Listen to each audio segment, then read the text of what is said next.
Bismillahirrahmanirrahim. Assalamualaikum warahmatullahi wabarakatuh. Salam sejahtera bagi semuanya. Alhamdulillah, pada pertemuan kedua mata kuliah akuntansi syariah ini kita bisa kembali diberi kesempatan untuk melanjutkan pembahasan yang lebih mendalam lagi, tentunya terkait akuntansi syariah. Ya, di mana pertemuan kita sebelumnya ya kita telah memahami bagaimana konsep dasar dari akuntansi syariah. Nah, hari ini kita akan mulai memasuki pondasi filosofisnya, yaitu ekonomi Islam dan sumber hukum Islam, ya, sebagai dasar pembentukan praktik akuntansi syariah. Nah, harapannya setelah pertemuan kali ini, para mahasiswa sekalian itu tidak hanya mampu memahami teknik pencatatan, tetapi juga mampu melihat nilai, prinsip, dan tujuan syariah yang melandasinya. Oke, tanpa panjang lebar lagi, mungkin kita bisa masuk ke materi kita yang pertama, yaitu ekonomi Islam. Apa sih ekonomi Islam itu sendiri? Jadi di sini sudah saya cantumkan ada beberapa pendapat ahli, ya. Ada para ekonom. Di sini yang pertama saya mencantumkan adalah Muhammad Abdul Manan, dia seorang ekonom juga, ya, tahun 1993, di mana beliau mengungkapkan ya bahwa ekonomi Islam adalah suatu ilmu sosial yang mempelajari masalah ekonomi masyarakat berdasarkan nilai-nilai Islam. Ya. Kemudian pendapat yang kedua yaitu menurut M. Umar Chapra tahun 2000, di mana beliau mengatakan bahwa ekonomi Islam itu adalah suatu sistem ekonomi yang bertujuan mencapai falah. Ya. Mencapai falah artinya mencapai kesejahteraan baik itu di dunia maupun di akhirat, ya. Jadi dari dua pendapat ini kita bisa simpulkan bahwa ekonomi Islam itu adalah suatu sistem ekonomi yang berlandaskan Al-Quran dan hadis yang bertujuan untuk mewujudkan keadilan, keseimbangan, dan kesejahteraan, ya, sesuai dengan prinsip-prinsip syariah itu sendiri. Ya. Jadi kalau minggu lalu sempat saya singgung masalah perbedaan antara konvensional dengan syariah. Jadi kalau di ekonomi Islam ini sendiri itu tidak hanya mengejar laba, tapi juga keberkahan. Ya. Jadi itu adalah pengertian ekonomi Islam. Oke, kita masuk ke slide selanjutnya. Nah, tujuannya itu apa ekonomi Islam itu? Jadi tadi sudah disebutkan oleh M. Umar Chapra ya, bahwa sistem ekonomi Islam itu adalah sistem ekonomi yang bertujuan untuk mencapai falah. Ya, jadi tujuan ekonomi Islam itu adalah mencapai falah.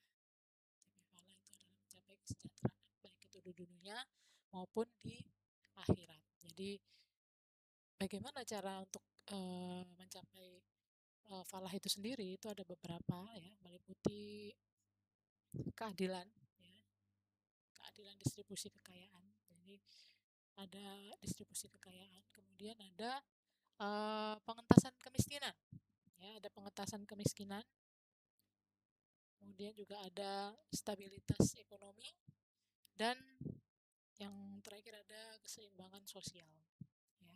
Jadi kalau kita bisa bedakan dengan sistem yang konvensional itu sudah sempat saya singgung di minggu lalu bahwa kalau di konvensional itu fokusnya itu adalah profit maximization atau artinya pemaksimalan laba, ya. Kalau di ekonomi Islam itu tentunya fokusnya itu adalah maslahah, ya, atau kemanfaatan bersama. Itu adalah tujuan dari ekonomi Islam. Lalu bagaimana karakteristik ekonomi Islam? Ya, ada beberapa karakteristik ekonomi Islam, ya. Yang pertama itu berbasis tauhid, ya, di mana semua aktivitas ekonomi itu adalah bagian dari ibadah, ya, itu untuk semua aktivitasnya. Kemudian yang kedua adalah menjunjung keadilan atau adalah, ini juga sudah sempat saya bahas di minggu lalu, bahwa tidak boleh ada yang namanya eksploitasi, tidak boleh ada yang namanya ketimpangan. Ya, jadi harus adil. Ya. Kemudian karakteristik yang ketiga, ini juga sudah saya bahas di minggu lalu ya, yaitu adanya larangan laba, goror, dan maisir. Ya, jadi tidak boleh yang namanya mengambil keuntungan dari bunga. Ya, jadi seperti itu. Kemudian karakteristik yang keempat itu kepemilikan berbasis amanah, yang artinya harta itu adalah titipan Allah Subhanahu wa taala. Ya. Jadi seperti itu. Kemudian yang berikutnya, yang kelima, yaitu ada tawazun atau keseimbangan. Ini juga sudah sempat saya bahas bahwa adanya keseimbangan baik itu dari individu ke masyarakat atau material ke spiritual, ya. Jadi baik itu akhirat maupun dunia. Jadi harus seimbang, ya. Jadi seperti itu. Ini adalah beberapa karakteristik ekonomi Islam, ya. Selanjutnya kita masuk ke prinsip-prinsip ekonomi Islam. Ya, ini juga beberapa sudah saya bahas di minggu lalu ya, bahwa prinsip ekonomi Islam itu meliputi larangan riba. Ya, tadi sudah saya sebutkan bahwa tidak boleh mengambil keuntungan dari bunga. Ya. Kemudian adanya larangan goror atau ketidakjelasan. Ya. Kemudian larangan maisir atau spekulasi, ya, yang biasa kita kenal kayak judi seperti itu tidak boleh. Kemudian yang sudah saya sampaikan di minggu lalu bahwa uh, perbedaan yang sangat mencolok antara konvensional dengan Islam atau syariah itu adalah di kegiatan sosialnya, ya. Jadi di ekonomi Islam itu mewajibkan uh, melakukan kegiatan sosial yaitu zakat, infak, dan sodako. Ya. Jadi prinsip yang keempat itu ada kewajiban zakat. Kemudian prinsip yang selanjutnya yaitu anjuran atau saran untuk melakukan infak dan sodako. Ya, jadi seperti itu. Ini adalah beberapa prinsip ekonomi syariah. Selanjutnya kita masuk slide berikutnya. Nah, ini kita masuk ke perbandingan sistem ekonomi. Jadi dilihat dari beberapa aspek sistem ekonomi di Indonesia tentunya ya, ada yang namanya sistem ekonomi kapitalis, sosialis, dan sistem ekonomi Islam. Ya. Di mana kalau dilihat dari aspek kepemilikannya, kalau kapitalis itu individunya bebas, kemudian sosialis itu negara yang lebih dominan, kemudian kalau di Islam ya atau syariah itu sendiri adalah individu plus sosial. Jadi seperti yang sudah saya terangkan sebelumnya bahwa di Islam atau di syariah itu harus ada kegiatan sosialnya, gitu ya. Kemudian tujuannya, nah ini sangat perbedaan yang bisa dilihat sangat mencolok ya di tujuan dari kapitalis, sosialis, dan Islam itu sendiri. Jadi kalau di kapitalis tujuannya itu adalah memaksimalkan laba, ya. Kalau di kapitalis itu memaksimalkan laba. Kalau di sosialis itu pemerataan, ya. Kalau di Islam atau syariah itu sendiri itu yang sudah kita bahas dari awal ya, bahwa itu mencapai falah, ya, mencapai falah atau kesejahteraan baik itu di dunia maupun akhirat. Ya. Ini adalah perbandingan antara tujuan antara beberapa sistem ekonomi. Kemudian kalau dilihat dari aspek bunganya, tentunya kalau di kapitalis itu diperbolehkan karena dia memaksimalkan laba. Sementara kalau di sosialis itu tidak relevan jika ada bunga. Kemudian kalau di Islam itu sendiri itu dilarang ya. Jadi tidak boleh yang ada yang namanya bunga atau riba, itu tidak boleh. Oke, kita masuk, kita anggap ekonomi Islam ini sudah selesai ya. Lalu kita masuk ke subbab berikutnya yaitu sumber hukum Islam. Ya. Jadi di ekonomi Islam itu sendiri dan akuntansi syariah tentunya itu tidak dibuat sembarangan, ya. Harus ada sumber hukumnya, harus ada dasarnya, ya.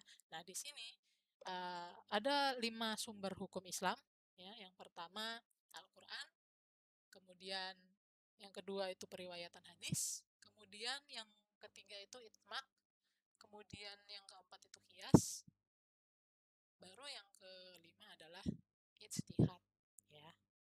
Jadi ada 5 sumber hukum Islam. Kita masuk ke Al-Quran terlebih dahulu sebagai sumber hukum utama, ya. Jadi Al-Quran ini sendiri itu adalah sebagai sebuah mukjizat yang diturunkan kepada Nabi Muhammad SAW melalui utusan Allah, malaikat Jibril alaihissalam, untuk digunakan sebagai pedoman hidup bagi manusia dalam menggapai kebahagiaan hidup di dunia maupun di akhirat, ya. Jadi bisa kita simpulkan bahwa ya mungkin kita pahami sendiri bahwa Al-Quran itu adalah pedoman hidup kita, ya, sebagai pegangan kita, ya, selama di dunia. Nah, untuk kaitannya dengan akuntansi apa, ya, di sini bisa saya contohkan ada 2 surat, ya, dua ayat. Di sini saya contohkan di surat Al-Baqarah ayat 282, ya. Di sana dituliskan bahwa adanya kewajiban dalam mencatat transaksi utang piutang, ya. Jadi tentang utang piutang di pencatatan utang piutang di Al-Baqarah ayat 282, ya. Terus kemudian surat selanjutnya, ayat selanjutnya, ya, masih di surat Al-Baqarah ayat 275, di situ dicantumkan tentang larangan riba, ya. Jadi kalau kita kaitkan dengan akuntansi, tentunya ada perintah, ya, ada perintah pencatatan transaksi yang pertama. Kemudian yang kedua adanya transparansi dan keadilan, ya, karena tidak boleh adanya riba itu sendiri, ya. Ya, untuk Al-Quran ini sendiri sumber hukum utama, ya. Jadi sumber hukum utama itu berpegang pada Al-Quran. Nah, selanjutnya kita masuk ke sumber hukum kita yang kedua, yaitu periwayatan hadis, ya. Di mana periwayatan itu sendiri itu uh, ada beberapa jenis, ya. Kalau dilihat dari aspek jumlah perawinya itu ada 3, ya. Ada hadis mutawatir, kemudian ada hadis masyhur, kemudian ada hadis ahad atau kabar kashah, ya. Dimana kalau hadis mutawatir itu hadis yang diriwayatkan oleh sejumlah orang yang tidak terhitung jumlahnya, ya. Jadi kalau tiga hadis ini itu, 3 jenis hadis ini dilihat dari jumlah perawinya, ya. Jadi kalau yang dimutawatir itu tidak terhitung jumlahnya dan mereka tidak mungkin bersepakat untuk berbohong dengan perawi yang sama banyaknya, ya, sehingga sanadnya itu bersambung sampai kepada Nabi Muhammad SAW.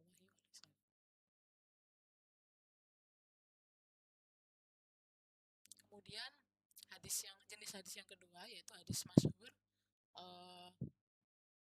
Hadis ini diriwayatkan oleh Nabi, oleh seseorang, 2 orang atau lebih sedikit dari kalangan sahabat, ya. Jadi tidak sebanyak yang mutawatir, atau diriwayatkan dari sahabat oleh seorang atau 2 orang perawi, ya. Kemudian setelah itu tersebar luas hingga diriwayatkan oleh banyak orang, ya, yang tidak mungkin bersepakat untuk berbohong, ya. Jadi bedanya dengan jenis yang pertama, kalau yang mutawatir itu tidak terhitung jumlahnya. Kalau di masyhur ini dia terhitung, ya, jadi lebih sedikit dari mutawatir tapi tetap sah, ya. Kemudian jenis yang ketiga yaitu hadis ahad atau kasbar kasah. Jadi setiap hadis yang diriwayatkan dari Rasulullah SAW oleh seorang, 2 orang atau sedikit lebih banyak, dan belum mencapai syarat hadis masyhur ya. Jadi ini lebih lemah lagi ya jenisnya daripada hadis masyhur ya. Oke, mungkin itu untuk beberapa jenis kalau dilihat dari uh, kuantitas ya, kuantitas atau jumlah dari perawinya. Nah, kita masuk ke beberapa bagian atau jenis ya yang dilihat dari kualitas ya. Kalau tadi kuantitas, ini dari kualitasnya ya. Di sini disebutkan ada tiga ya, tiga hadis. Yang pertama ada hadis sahih ya, di mana hadis ini diriwayatkan oleh perawi yang adil dan sempurna ketelitiannya ya, sempurna ketelitiannya sehingga sanadnya itu bersambung sampai kepada Rasulullah, tidak mempunyai cacat ya. Jadi bisa dikategorikan bahwa hadis ini sangat kuat ya, kualitasnya sangat kuat. Kemudian yang kedua itu ada hadis hasan, di mana hadis ini adalah yang diriwayatkan oleh perawi yang adil tetapi kurang ketelitiannya ya. Jadi bedanya dengan sahih tadi, kalau sahih itu sempurna ketelitiannya, kalau yang di hasan ini kurang ketelitiannya, tetapi sanadnya bersambung sampai kepada Rasulullah, tidak mempunyai cacat dan tidak berlawanan dengan orang yang lebih terpercaya ya. Jadi bisa dibedakan ya antara sahih dan hasan. Nah ini untuk hadis hasan itu kualitasnya sedikit di bawah hadis sahih ya. Kalau hadis sahih itu kan kuat, nah untuk hadis ahad itu baik kualitasnya ya. Jadi seperti itu. Kemudian yang terakhir itu ada hadis dhaif, di mana hadis ini tidak memenuhi syarat-syarat ya, tidak memenuhi syarat-syarat. Jadi bisa dikategorikan bahwa kualitasnya cukup lemah ya. Nah, itu adalah beberapa jenis dari hadis atau periwayatan hadis. Selanjutnya, nah ini mungkin bisa saya contohkan ya, lalu kita kaitkan dengan akuntansi atau ekonomi lebih tepatnya ya. Jadi ada contoh di sini, ada hadis riwayat Tirmidzi yang menyatakan bahwa pedagang yang jujur dan amanah akan bersama para nabi dan syuhada. Ya, ini adalah salah satu contoh ya hadis riwayat Nabi ya, bahwa mengatakan pedagang yang jujur dan amanah akan bersama para nabi dan syuhada jika dikaitkan dengan akuntansi. Gitu ya. Kalau dikaitkan maknanya bisa kita lihat adanya etika bisnis ya, etika bisnis yang sangat penting karena harus pedagang itu harus jujur dan amanah ya. Kemudian akuntansi yang jujur. Nah, ini adalah contoh dari periwayatan hadis ya. Selanjutnya, sumber hukum yang ketiga adalah ijma. Ya, ijma itu kesepakatan para mujtahid dalam suatu masa setelah wafatnya Rasulullah Shallallahu Alaihi Wasallam. Jadi terdapat hukum syara yang bersifat praktis. Jadi kalau kita bisa simpulkan, ijma ini adalah kesepakatan para ulama, ya, para ulama terhadap suatu hukum tertentu. Ya. Nah di sini tingkat ijma sendiri itu ada tingkatannya. Ya. Ada yang pertama ijma syari.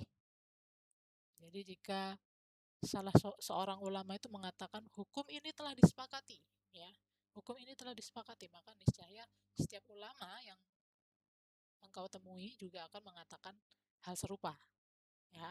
Kemudian tingkatan yang kedua adalah ijma sukuti, di mana suatu pendapat itu dikemukakan oleh seorang mujtahid, tapi kemudian pendapat tersebut telah diketahui oleh para mujtahid yang hidup semasa dengan mujtahid di atas ya. Jadi sama-sama mujtahid, akan tetapi tidak ada seorang pun yang mengingkarinya ya. Ini adalah tingkatan yang kedua. Kemudian tingkatan yang ketiga yaitu adalah ijma pada permasalahan pokok. Jadi jika para ahli atau fikih itu yang hidup dalam satu masa atau generasi ya, berbeda dalam berbagai pendapat gitu ya, akan tetapi bersepakat dalam hukum yang pokok maka seseorang tidak boleh mengemukakan pendapat yang bertentangan dengan pendapat mereka. Ya, ini adalah beberapa tingkatan dari ijma itu sendiri. Nah, syarat ijma untuk sebagai dasar hukum Islam itu ada 4 ya. Yang pertama, pada masa terjadinya peristiwa tersebut itu harus ada beberapa orang mujtahid ya. Tak boleh jadi ada satu orang aja gitu, tidak boleh. Kemudian yang kedua itu ada kesepakatan, itu harusnya kesepakatan yang bulat. Jadi kesepakatan itu harus suatu kesepakatan yang bulat gitu ya. Kemudian yang ketiga itu syaratnya adalah seluruh mustahid itu menyetujui hukum syara yang telah mereka putuskan itu tidak memandang negara, kebangsaan maupun golongan mereka. Ya. Kemudian yang keempat, syarat keempat itu adalah kesepakatan itu diterapkan secara tegas baik lewat perkataan maupun perbuatan. Ya. Ini untuk syarat ijma itu sebagai dasar hukum Islam. Ya. Oke, selanjutnya, nah bagaimana untuk syarat menjadi mustahid itu sendiri? Yang pertama tentunya harus menguasai ilmu bahasa Arab dengan segala cabangnya. Kemudian harus mengetahui nas-nas Al-Quran, harus mengetahui nas-nas Al-Hadis, dan harus mengetahui maslahihus syariah atau tujuan dari syariah itu sendiri. Ya, ini adalah beberapa syarat untuk menjadi seorang mujtahid. Ya. Oke, kita masuk ke sumber hukum yang keempat, yaitu qiyas. Di mana qiyas itu adalah suatu proses penyingkapan kesamaan hukum suatu kasus yang tidak disebutkan dalam suatu nas, baik itu di Al-Quran maupun Al-Hadis ya, as-sunnah ya, dengan suatu hukum yang disebutkan dalam nas karena ada kesamaan dalam alasan atau ilatnya itu sama ya. Jadi bisa kita simpulkan bahwa qiyas ini adalah analogi ya. Jadi menetapkan hukum baru dengan analogi hukum yang sudah ada. Kita analogikan seperti ini. Seperti itu kalau di qiyas. Ya.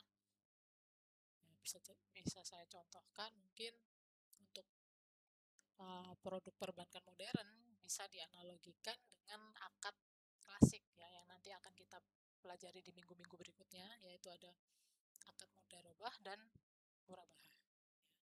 Itu untuk analogi atau kias ini sendiri.